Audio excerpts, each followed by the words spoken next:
Hi friends, hope you all are doing well. Please watch and subscribe to this channel and really pray that you all will join hands with me and let's pray for the evangelization of the whole world.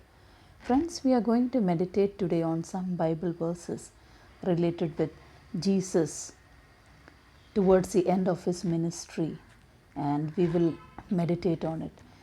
I'm going to talk to you from Mark chapter 14 verse 29, where Peter declares that to Jesus, even if all fall away, I will not.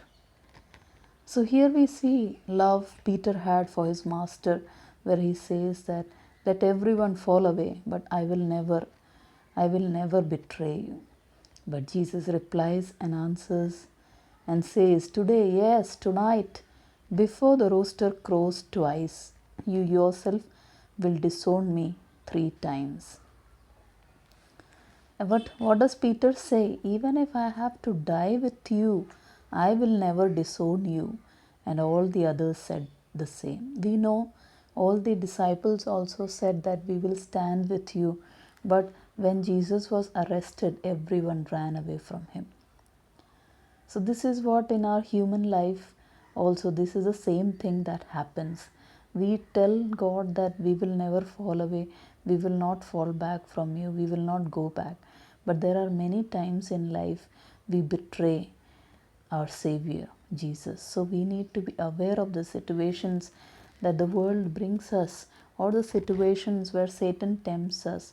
So please be aware and don't fall into the hands of saying the wrong or committing the wrong, speaking out the wrong, what Peter did. Now we see after some time that how after Jesus was arrested, Peter disowns Jesus 3 times as Jesus had said that before the rooster crows twice tonight, you yourself will disown me 3 times. Now after the same happens, but there is a difference between Peter. Peter accepts his fault. He remembers the word Jesus had spoken to him and then he broke down and wept. So this is the difference between Judas, the betrayer, who hanged himself to death, while Peter, with his love for Jesus, came back to Jesus and started preaching vigorously for the ministry. So friends, let us also do that. Let us remember what Peter did. If we fall sometimes in any circumstance, let us decide to come back to God.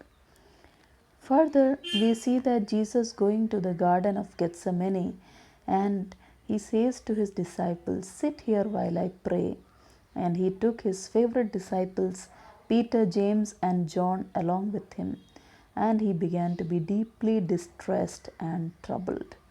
And he says, my soul is overwhelmed with sorrow to the point of death. Stay here and keep watch. So this is what Jesus knew. This is why he was brought to this earth by his Father, and he need to do what his Father had ordained him to do. So he goes further. He falls to the ground and prays that if possible the hour might pass from him. Abba, Father, everything is possible for you. Take this cup from me, yet not what I will, but what you will.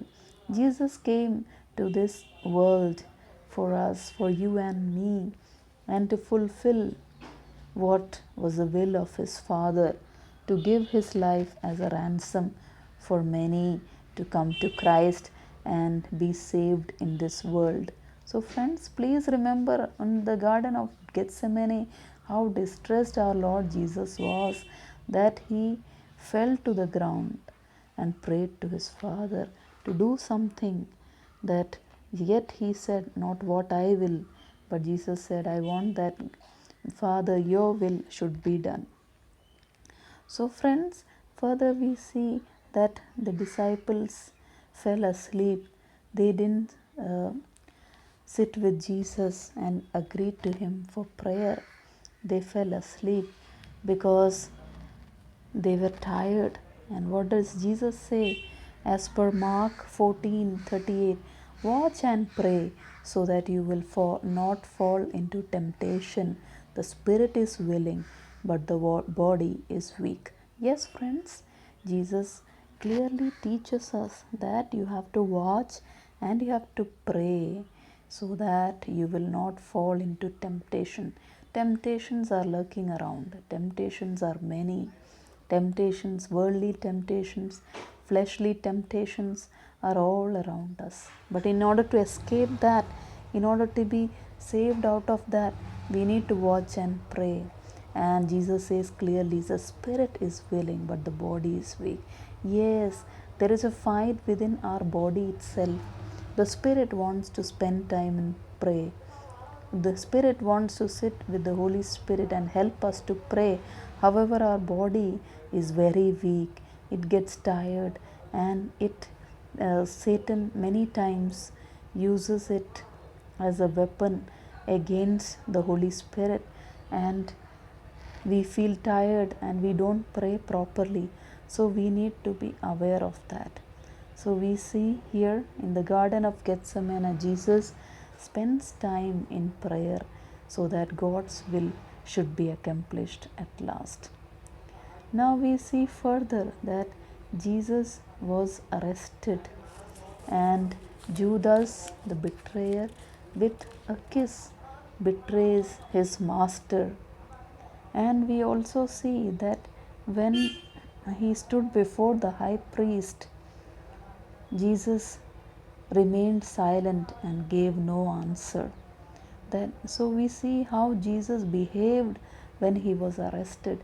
He did not he did not fight against, or he did not say anything. He remained silent and submitted himself to the will of his Father.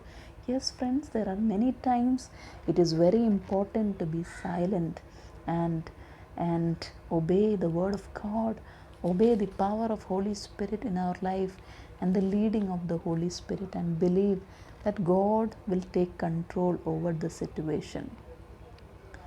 Now we see here further that it is the first time in the history that we see Jesus did no wrong, but he was accused and he was convicted and he was taken into trial, and finally he was crucified on the cross. We see similarly very powerful verse in Luke 23:28, where Jesus was the Jesus was carrying the cross, and many people followed him, including women who were mourning and wailing for him. Jesus turned and says to them, "Daughters of Jerusalem, do not weep for me. Weep for yourselves and for your children, for the time will come when you will say, Blessed are the barren women, the wombs that never bore, and the breasts that never nursed. Then they will say to the mountains, Fall on us, and to the hills cover us. For if men do these things when the tree is green, what will happen when it is dry?" Yes, friends, Jesus asks us today also, and to daughters like us, that do not weep for me, weep for yourselves and your children. Yes, it is high time that we weep for the situations we are in. We cry out for the healing of the nations. We cry out for our children. We cry out for more people to come to saving grace of Jesus. And also it says that if men do these things when tree is green, to a person like me who is sinless, they are taking me to cross, then what will happen to the sinful people? What will be the result of such people? So friends, here we know that Jesus, what he did while on the cross also, he forgave whoever acquitted him,